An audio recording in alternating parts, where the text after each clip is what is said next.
pagi hari saya nuntun kambing, bantu ini tadi, ya. Kemudian pulang sorenya saya suruh bantu ngarit, merumput selama 3 hari. Hari keempat Ibu, saya pulang dari sekolah, sepeda sudah ada. Ya. Jadi maaf, jadi nggak ada istilah gratis-gratisan itu. Lain zaman sekarang Bu, anak bilang, "Mama, ya saya kecil." Di sini kita lupa, kita tidak menanamkan tauhid. Ada yang terputus ketika ibu bilang, "Mama, Umi, aku pengen ini, aku pengen itu." Ya kecil, berapa sih? Murah, itu gampang. Bapakmu banyak duitnya. Bu, yang diketahui oleh anak kita, yang terpikir oleh anak kita adalah yang ngasih uang, yang belikan apalah, ya mulai yang motor, mobil dan lain sebagainya. Yang dipikir anak kita adalah bapakku, ibuku. Allahnya hilang di sini Bu. Padahal ini kesempatan kita menanamkan tauhid. Ibu, mama, bunda, aku pengen dibeliin ini, aku pengen punya ini, aku pengen tas ini, aku pengen baju ini dan sebagainya. Misalkan saya minta kepada Allah, berdoa ya, agar Allah, semoga Allah memberikan rezeki kepada ayahmu, kepada kita, sehingga ayahmu bisa memberikan apa yang kamu minta. Maka anak akan terpikir itu, oh berarti selama ini yang aku dapatkan dari orang tuaku adalah pemberian Allah, karunia dari Allah. Nanti mau zamannya digital, mau zamannya nggak digital, mau zamannya apa, nggak akan ngaruh. Karena orang tua telah menyandarkan, menanamkan nilai-nilai tauhid. Maaf loh Bu, hari ini secara umum, ya secara umum kesalahan besar orang tua apa? Secara umum orang tua banyak yang mendidik anaknya, putra putrinya belum menggunakan bahasa hati dan cinta. Hari ini banyak sekali orang tua yang belum membina, mendidik, membimbing putra putrinya dengan menggunakan bahasa hati dan cinta, tetapi lebih banyak dengan menggunakan bahasa marah dan perintah.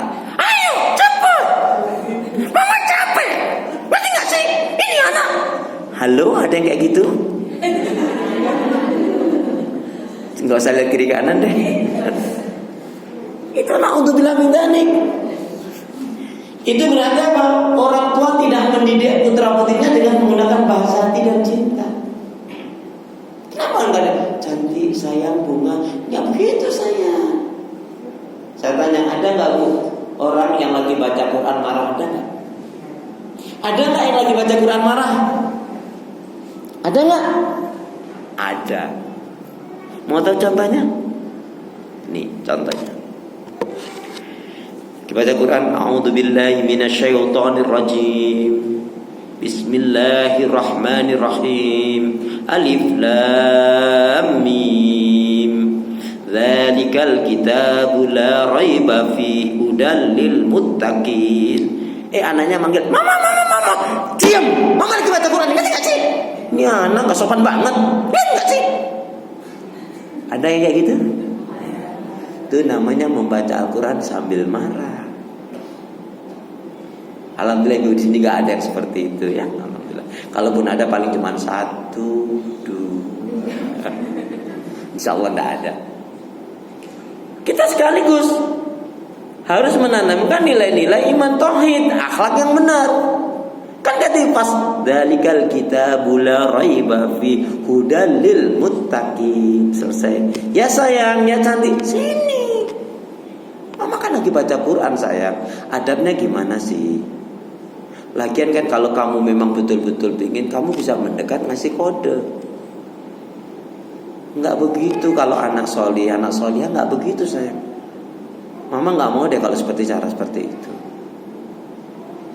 Peluk anaknya, jangan diulangi lagi ya sayang ya. Anak akan mendapatkan rasa kelembutan orang tuanya. Mama ini capek, ngerti gak kamu?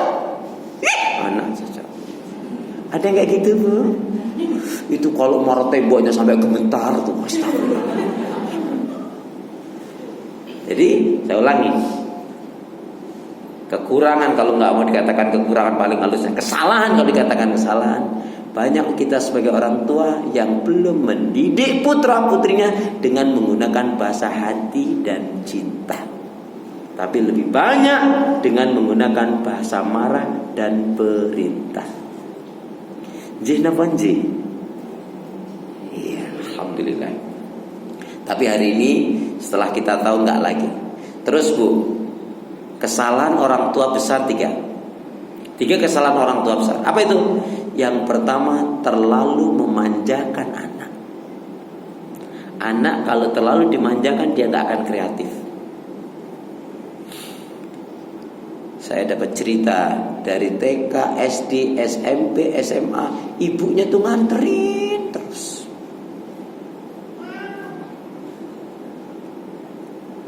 Anak gak mandiri. Mama beliin tas padahal di deketnya dia. Sayangnya kelebihan itu salah. Anak gak kreatif, anak gak mandiri. Dan itu nanti akan menjadikan ketergantungan anak kepada orang tua, menyusahkan kita. Ya, ini kesalahan orang tua, terlalu memanjakan. Ibu nanti lihat ibu termasuk yang di mana. Ya, jangan tanya ibu yang mana, gitu ya. Satu, terlalu memanjakan. Yang kedua, terlalu mengekang. Ini nggak boleh, itu nggak boleh, dibatasin. Anaknya pengen refreshing, dia udah pulang. Udah lagi, bersolat. Jadi anak nggak ada refreshingnya Bu, tegang suasananya. Itu menimbulkan jiwa dendam pada anak kita, jiwa berontak yang kita tanamkan pada anak kita. Begitu suatu saat ketika kita sakit, ketika kita ada masalah, dia juga nggak peduli Bu.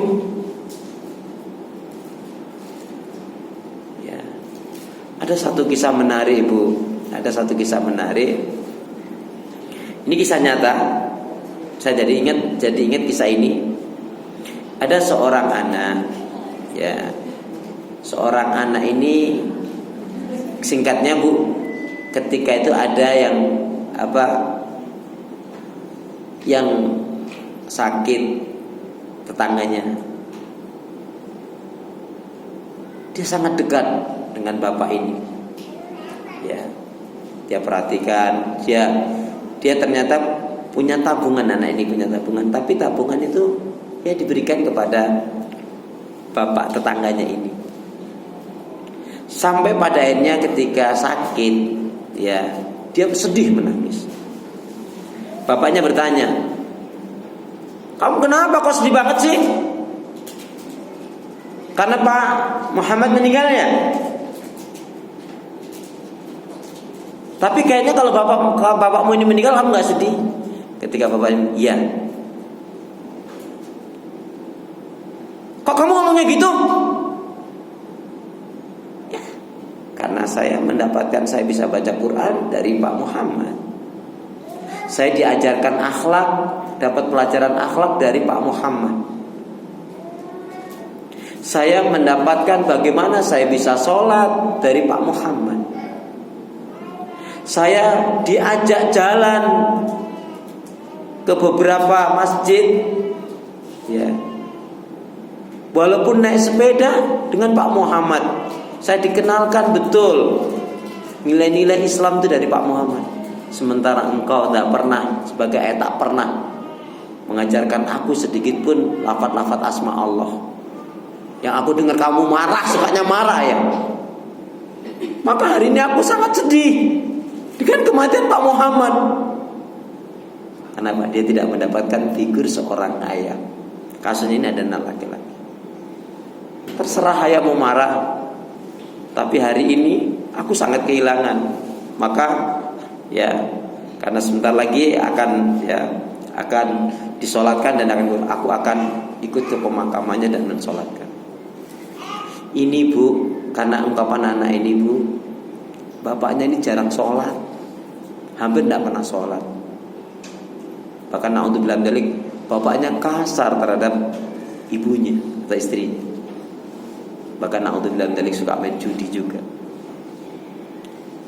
Kalau ayah memang sayang padaku, aku minta, ayo temanin aku ya untuk ikut mensolatkan Pak Muhammad yang ini adalah terakhir aku nggak, setelah ini nggak bisa ketemu lagi, nggak bisa melihat lagi, aku nggak bisa dengar lagi ajaran-ajaran yang baiknya.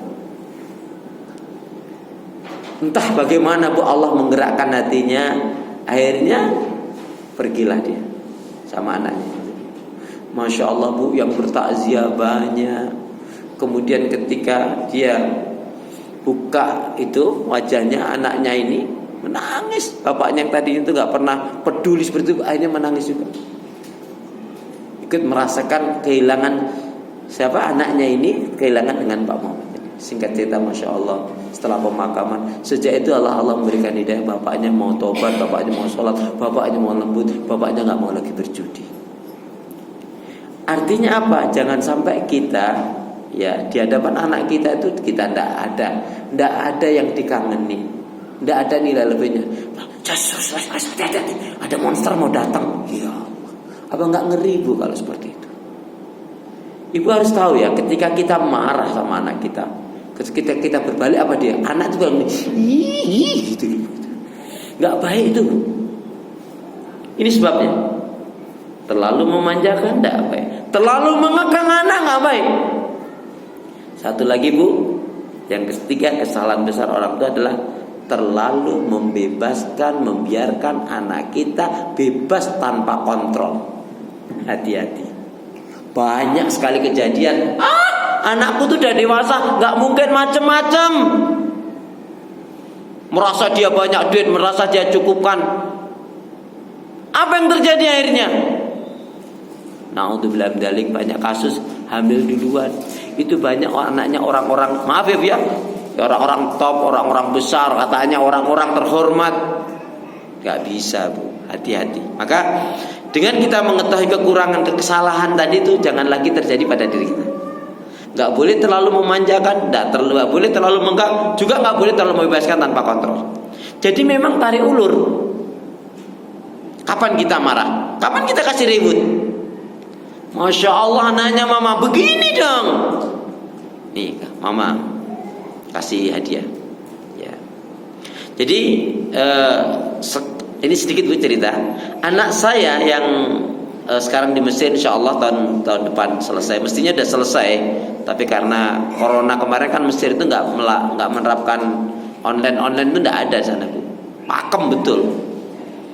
Ya, yang kalau mahasiswa dari Malaysia dan Brunei untung itu pulang pergi atau setidaknya kalau pulang itu dibiayai pesawatnya dari negara.